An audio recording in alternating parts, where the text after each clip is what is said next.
disclaimer! I'm the other one, you bastard! Whoa! Jesus! Oh, hey Doc, how's it going? This is awfully weird. Oh, yeah, I suppose it is, if you think about it. What even are you doing over there anyway? Oh, you know how it is. You're always making your top 10 lists every year, so I thought, why not make my own? Alright. Who's your top pick? Mass Toys Thrust. Ah, I should have seen that coming. Yup! Unlike 2018, 2019 was a truly great year for Transformers. Cyberverse finally started giving a shit, especially in the battle class, and that kind of ideology seems to be continuing on into 2020 with the deluxe figures coming out recently. Although they aren't quite out in Australia yet, so I can't really say for myself. Studio Series finally got its feet off the ground, especially with Devastator delivering hit after hit after, after hit. With the addition of 3 new companies, although it was really just 2 with 1 rebranded, third-party legends soared to new heights, to the point where I think they have currently outclassed third-party Masterpiece. Masterpiece definitely seems to be slowing down. Hell, even Takara's slipping in that kind of thing. Takara, could you please make a Legends line? I think it would be really, really good. Except not like the hybrid style, that would be garbage. And who could forget Siege? Probably the best line Hasbro has done over the decade by far. And I know that's a bold statement, but I really do mean it. Last year, I just kind of stuck to 10 because I thought that it would take way too much time to cover everything in the video, but that's because I was doing it in an unscripted format. And looking back on that, that wasn't really a great idea. So I'm going to try going back to the year number, making it 19 figures this year. Besides, there's so many figures for me to really talk about this year, so why wouldn't I want to talk about them? So let's celebrate possibly the best year in Transformers history. Greetings, Cybertronians, I'm DrLockdown, and today's diagnosis pertains to the top 19 Transformers I received in 2019. So first, a little housekeeping as per usual. This isn't necessarily the top 19 bots that came out this year, but rather the top 19 bots that I purchased. I realize many purists will insist that I only include ones that were released this year, and even more stingy ones will insist that I ignore third party altogether, but like many people, I've set this list up to act as a time capsule for what mattered to me in these 365 days. So without further ado, Number 19! You'll quickly notice that this list is occupied by a lot of entries from the Siege line. That's because this line has been bloody brilliant in almost every single release. And where better to start than with the figure that got me to love parts forming. Where Six Gun and Cog failed to do something truly unique in their gimmick, Brunt actually managed to prove that there was fun to be had in the combat system. It was so good that it got me to almost army build, but funds have kept me from going any further, sadly. Honestly, Earthrise has its work cut out for it, especially since this particular mold isn't quite done with me yet. Just arrive already! Oh wait, actually it took so long to make this video that Zetar actually showed up. Huh.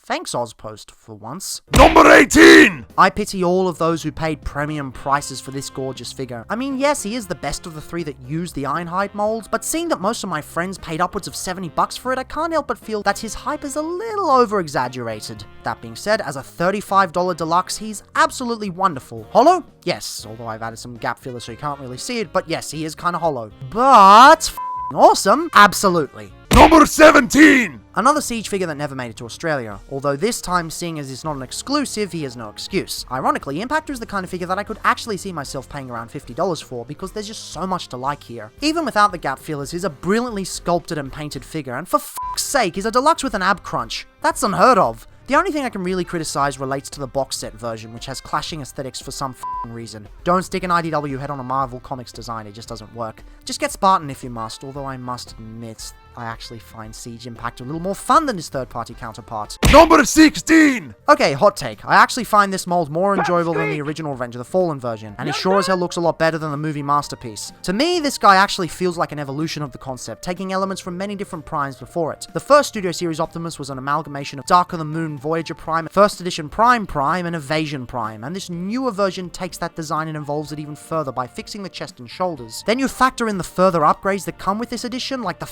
massive trailer and all the weapons, and then on top of that is still compatible with Jetfire. Honestly, between this and the NPM, there's just no competition. Get your act together, Takara. Takara's better than you, Takara. Number 15! This was one of those impulse buys from the ever-prevalent Facebook groups. I've always wanted to try the mold out, but I never thought I'd be so blown away by it. The perfect articulation, the wacky transformation, the interesting take on the alt mode, it all leads to the best version of Scourge I've ever handled. Sorry, Takara Legends, but I have spoken. Number 14! New Age kind of blasted out of nowhere at the end of last year, and this year has been dedicated to putting out hit after hit after hit. None of these wowed me more than Barricade though, who's pretty much perfect in every category. If anything, I reckon he slightly outranks the Siege version thanks to the more detailed alt mode. It's not the realism, it's just the sheer angles. But you guys probably already know this, I've got a legendary review up on him, so you can just go listen to my praises over there. Number 13! This was a bit of a weird one because I initially hated flywheels. It wasn't just the baggage from not being two separate Legends figures, it was the somewhat wonky vehicle modes and the iffy transformations. But when I was gifted an adapter from Jesslyn Bell, the same designer who worked on the amazing Hulky kit I reviewed in the early months of 2019, my entire opinion shifted and I came to find myself constantly transforming this figure back and forth. It's funny what a small change to a figure can do. I feel sorry for anyone who bought the box set version though. Goodbye ankles!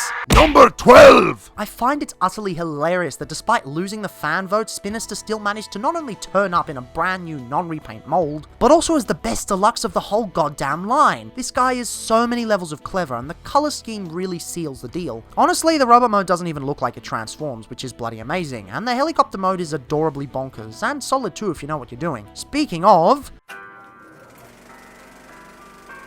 I'm not entirely certain I'll have the ability to review this fine fellow in the near future, so allow me to pass on some splendid advice, old chap.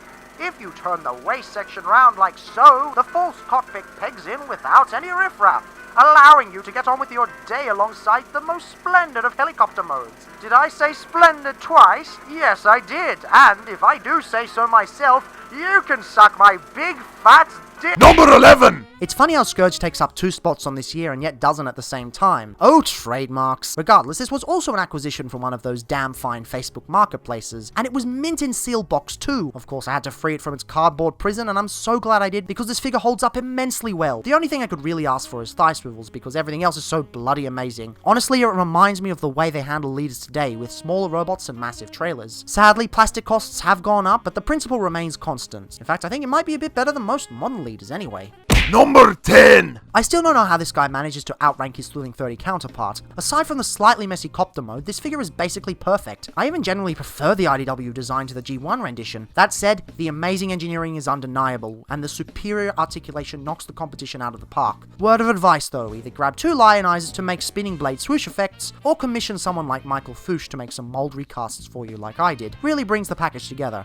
On the topic of Michael Fouche, Number 9! after much time, I did finally manage to fix the ear situation thanks to my Melbourne friend doing yet another mold recast, although technically this was fixed before Springer. Not all Unicron Trilogy toys hold up, in fact I'd go as far as to say that most of the whole damn trilogy doesn't hold up, but Optimus Prime Goes Down is probably being one of the best figures of the whole damn line, and he certainly holds a candle to modern figures. It's stupid in all the right ways, yet executed well at the same time. As far as I'm concerned, the Siege Ultra Magnus retool can just f*** off, although Siege leaders did have a very good run this year. Case in point, Number 8! yes, Astro Train was indeed a purchase from 2019, not 2020. The only reason I didn't review him earlier was because I'd overworked myself after the massive marathon I did in December. Look, I don't need to go over how awesome Astro Train is. At the time of writing this, it's only been 2 days since that review came out, and although by the time this video is released it'll be way longer, I will say that I'm really glad I was able to connect with so many fellow fans of Astro Train in the overall fandom, as well as change the minds of a few people who were previously scorned by the size. He's still a highly controversial fellow, but it's good to know that part of the fandom is somewhat civilized.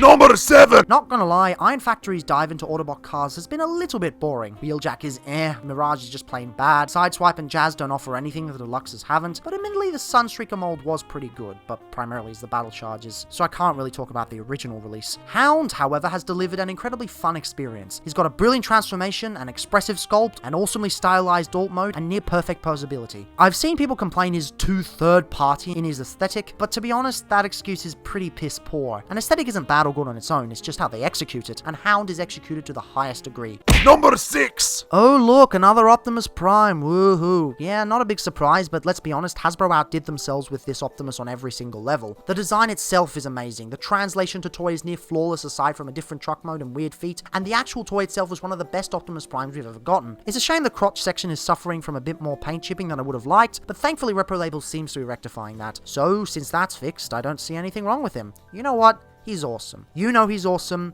I know is awesome, and apparently at the time of writing this, 5,884 people know it as well. Wow, people really seem to like that video.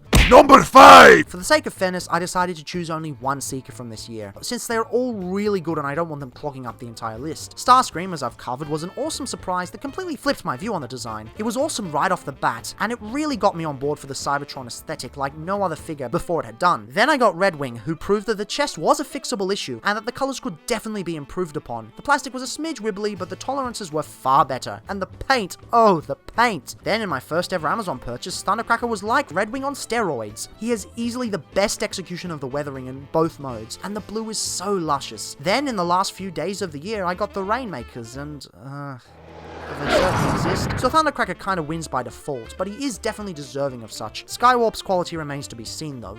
Number 4! Is it wrong to like a Transformer primarily because of its alt mode? Not really. The Rover mode is solid enough, but by god, the paint Toy World has done is truly amazing. A short, under 30-second slot for the top 19 doesn't really do it justice. So thankfully I've already covered it in last year's Legendary Marathon. All that remains to be said is Michael's gonna be real happy when he gets his copy. Number 3! It absolutely shocks me that the Legend Scale Megatron is able to have a more enjoyable transformation than the official Masterpiece version, and somehow convey the personality just as well. New Age have not held back at all. Everything you want from a Megatron is here, aside from maybe a toy-accurate face, although I don't really care for that much. It's such a small detail though, as every other category is checked out with this figure here. Third-party aficionados are claiming this is an era-defining piece, and they are most certainly right. Every Megatron will be held to this standard from this point on, and Magic Square certainly has its work cut out for it. That being said, Number 2! personal preferences dictate that I have to put Iron Factory Megatron a little higher. Why? It's not because of the company actually, because I generally feel New Age is a better company than Iron Factory. In terms of actual reasons, 1, I've always preferred Tank Megatrons to Gun Megatrons, and 2, the paintwork and sculpting on this thing are second to none. He's a piss-poor G1 Megatron, but as an IDW one he truly shines. I am a little bit concerned about the Fallen retool though. The armoring looks a little bit tacked on, and those arms do not work for the design, but Megatron himself, utterly gorgeous. Now before we get to the absolute top pick, I feel that it's only appropriate to go over the honorable mentions. In no particular order, Siege Jetfire very nearly made it, but it's just sadly a little bit too plain. Repro labels and TF Safari upgrades make him look truly lovely though. Sentinel Reviews sold me a Titan's Return Overlord back in July, and I still have a lot of fun transforming him to this day. Finally getting around to fixing him up though. In fact, as I record this, I think they're arriving this week. I think I may have found my favorite mini-bot from G1 too with Sea Spray. Yes, he's missing a blade, but he's oh so adorable. Siege Sideswipe remains as awesome as ever, even if Red Alert put me off any other versions of the mold. The paint is what really elevates it. The battle charges literally came on my birthday, which is the second last day of the year, and given how much fun they are, it proves that it's stupid to make a list before the year is actually over. You never know what you're going to leave behind. And by god, it's good to have a Universe 2008 Legends Megatron back in my collection. My old copy is kind of so it's awesome having this truly amazing fellow restored to his former glory. Sadly, he arrived a bit too late to make it into last year's marathon though. Maybe this year. And the number one figure I received all year is...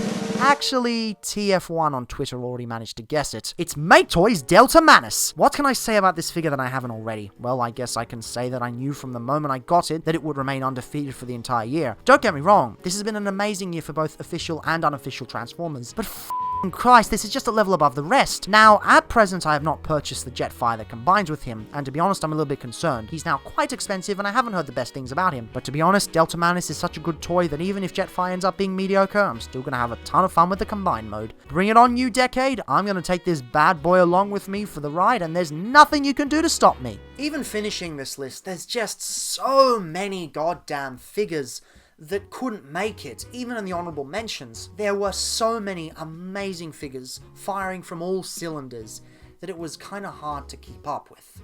2020 seems to be a bit of an interesting year. Studio Series seems to be doing quite well, Cyberverse has truly broken out finally, but Earthrise has a lot to live up to compared to Siege. It's not the Cybertronian aesthetic, it's just the sheer quality of figures, and I'm not gonna lie, I'm not quite seeing that in Earthrise. But hey, it's only Wave 1. For all we know, it could get even better in Wave 2. So I guess, here's to another year on the channel. Here's to another year of reviews of all sorts. Is branching out a good idea? I don't know. But I'll always be here. Catch you next time.